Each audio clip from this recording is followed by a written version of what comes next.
Steve Rogers. He's a retired U.S. military intelligence officer. He's also a retired lieutenant from the Nutley, New Jersey Police Department.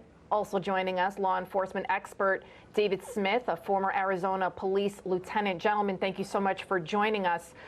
Steve, let's start. Democratic Senator Chris Murphy, he was asked about what he thought about President Trump using the word invasion to characterize what's going on our southern border. Take a listen to what he said. I just think it's disgusting. I think it's racist. It's xenophobic. Donald Trump doesn't know what an invasion looks like. Go to Ukraine. See what happens when a neighboring country actually invades you and kills hundreds of thousands, tens of thousands of your citizens. So how is it racist to call 7.2 million, mostly young men, flooding our border an invasion? It seems appropriate. What do you think, Steve?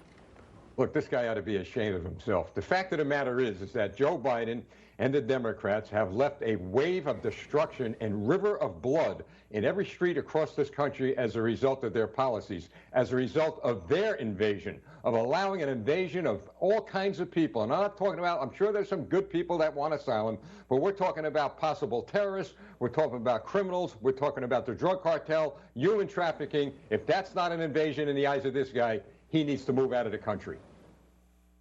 Right, we were seeing 90% of the guys coming in, they're young men of military age. We're opening up our eyes, and of course, again, not all illegals are bad people, but we don't know. We don't know. There's millions of them. Now, David, the leftist narrative that illegals aren't contributing to crime, it's an easy one to dispel, to debunk. Let's take a look at some of the headlines from just the past 2 days. In Utah, an illegal was arrested for allegedly raping a preteen. In LA, illegals are literally being armed with weapons. By the LAPD, nearly 300 illegals have been arrested by ICE for sex crimes, and we saw what happens with Laken Riley. We're hearing about 11-year-olds being raped by an illegal. Explain to me how Democrat leaders are able to lie with impunity and kind of manipulate those figures to say to the American people, no, crime is actually down. You're wrong. This is very Soviet, the way we live today. It reminds me of that old saying, they lie to us, we know they're lying, they know we know they're lying, and they keep lying to us. It's very frustrating. And the problem is, I live in Tucson. I'm going to tell you, we're in an invasion, no doubt about it. Come to Tucson. We have a Soros prosecutor here. So what she's done is she's increased the levels for grand theft, for instance, so high that no one's being charged. Here's one of the realities. 41% of all crimes are not being reported because people don't have faith in the system.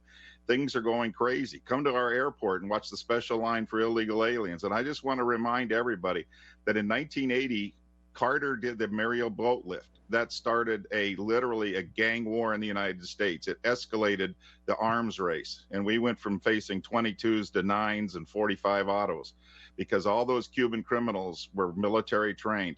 And we're seeing the same thing here with the Venezuelans and the MS-13, all these criminals. And no one's paying attention, like you said. It's just become ridiculous. Steve, we hear the mayor here in New York City, and he talks a lot about, crime is actually down. Look at the statistics. But we know the reasoning behind it. People are not getting arrested anymore. There's a revolving door of justice. So is this also part of the plan to kind of fool the American people that don't believe your eyes, don't believe your ears, everything is A-OK?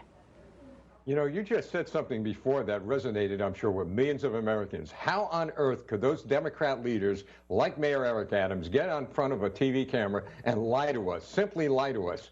And the other question is how can any person in this country vote for a Democrat and support their policies?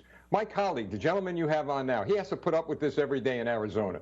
Well, I've got news for the American people. If we don't help him stop the invasion in Arizona, it's coming to a neighborhood you live in. America's got to wake up and stop this now. David, you've been dealing with the invasion for a much longer time than a lot of these blue cities. Are you surprised to see that now it's affecting almost every neighborhood throughout the country?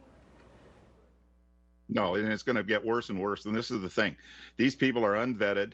These people, we have no idea their criminal history or their background. And that's one of the real problems we have. We don't know who these people are. We don't know how to track them. And we know that Venezuela's crime rate's down because he's emptied his prison and sent them to our streets. Folks, those criminals are right now in your neighborhood, perhaps. and we don't know. You see over and over again the increase in Venezuelan crime. Well, these are people from all over the world we're seeing here in Tucson, and it is no longer other than Mexicans being just Central Americans and South Americans. It's from people from all over the world. Right, and then we're seeing these gang members coming here and they're joining together to create this massive cartel. It's unbelievable, and Joe Biden he simply sits back. It's all by design, right? I mean, Steve and David, thank you so much, gentlemen, for joining us. Our pleasure. Thank you.